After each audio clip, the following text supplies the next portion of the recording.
दिनै आं गोजोननाय मोनदों उदालगुरि जिल्ला माइनरिटि सेल कमिटिखौ जों दाफुंनानै लानो हाबाय दिनै आरो बेबायदिनो गुबुन गुबुन हारि हारिसाफोरनि सेलफोरखौ जोङो दाबाय थादों किसुमानफोर सेलफोरखौ जों मिडियायाव लाबोनोबो हायाखै मानो होनना बुङोब्ला जोंनि गेजेराव राजखान्थिया एसे गुबुंलेबो जों फोसाबनोसो थांगासिनो दङ जोङो कमिटि दानायनि उनावनो लगे लगेनो सोरबाया थाखा फैसा हैनानै बायनो नागिरो बेनिखाय खैथामानफोरखौ जोङो मिडियायाव फकास खालामाखै नाथाय माइनरिटिया बा जोंनि ओनसोलाव थानाय जे माइनरिटिफोर बिथांमोना भुक्तभोगि आरो बिथांमोनखौ हाजार थाखा होबाबो लाख थाखा होबाबो रावबो बायनो हाला बेबायदि हिसाबै जों दिनै एसे गुवारै गोदोरहै सावरायमेल लानायनि गेजेरजों जोङो जिल्ला कमिटिखौ दाफुंनो हादों आरो मोजां मोजां खामानि मावग्रा सुबुंनि मोजांखौ सानग्रा मानसिफोरखौ जोङो मोननानै बे कमिटिखौ जोङो दाफुंनानै लानो हादों बेयाव आं गोजोननाय दं जोंनोथ' गुबुनफ्रा बेबायदि राङारि अनसुंथाइसो होदों सोरबाया बेबायदिनो साब्रै साबाजों जमा जानानै इनभल्भआव जोंनो सोनानै हरो अबावबा मेल मिटिं खुङोब्ला जोंनि भाषणफोरखौ जोंनि खोथाफोरखौ खोनानानै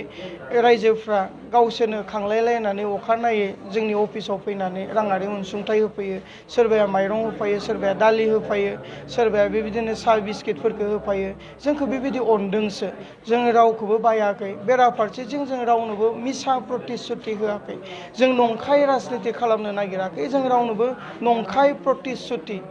नंखायै फोलानानै जोङो राजनिति खालामनो नागिराखै जोङो हयत'जों सोलिग्रा मोनसे हयत'आव जोङो दोङो आरो जोङो रावनोबो बेबायदिहै नोंथांनो आमुक होगोन नोंथांनो थुमुक होगोन जों जेबो खालामाखै जोङोथ' नुनो मोनदों गुबुन गुबुन दोलोफोरखौ जोङो सरकार दागोन सरकार दायोबा नोंथांखौ जोङो चेयारमेन होगोन नोंथांखौ जोङो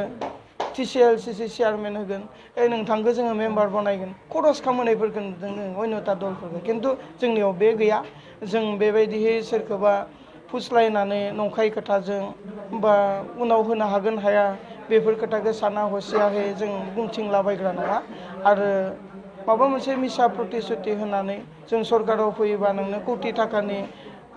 टिका होगोन ओरै होगोन होननानैहा जोङो रावनिफ्रायबो थाखा फैसाबो बियाखै जोङो फैबाय थानाय समाव रायजो राजानिखौ दायो जेरै अनसायनाय मोनदों भटखौबो जों बिदिनो अनसायनायैनो मोनगोन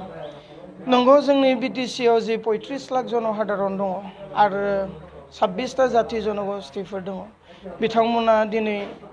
माबा मोनसे गुस्लायनायखौ नागिरदों बिकल्पखौ नागिरदों जायनि थाखाय दिनै APB आव नुहुरदों डक्टर अन्जलि दैमारिनि नेतृत्वआव जोंनि गोदोसोनानै थानाय BTC आ बोखांजागोन बेखौ मोनसे आखा दङ मिजिं दङ आरो बेराफारसेथिं गोलाव सम NDFB आ संग्राम खालामबाय जोंनि बर'लेण्डआव बा बर' भूमियाव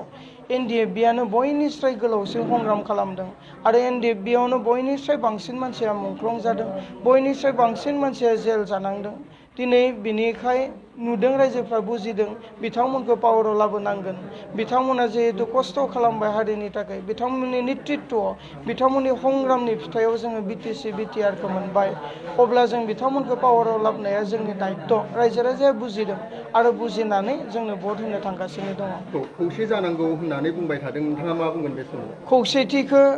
मानसिया गासिबो लुबैयो बे मानसिब्ला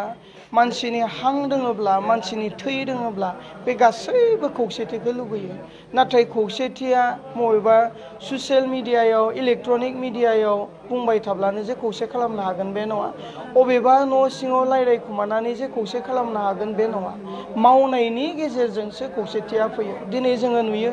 UPPL आ BPF खौ थिग सेरायो BPF आ UPPL खौ थिग सेरायो अब्ला बे नांलायबाय थानायाव खौसेथिया बोरै फैनो खौसेथि जानोब्ला मावनांगोनबो ना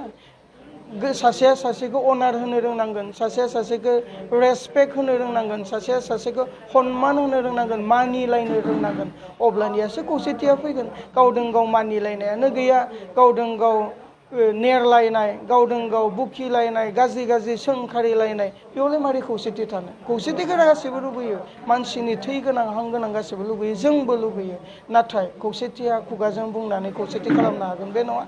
जोङो बेजों बे सन्मान होलायलायनानै बेजों बे अनलायनाया सिगां जानांगोन बेजों बे सन्मान होलायनाया सिगां जानांगोन होमब्लासो खौसेथिया फैगोन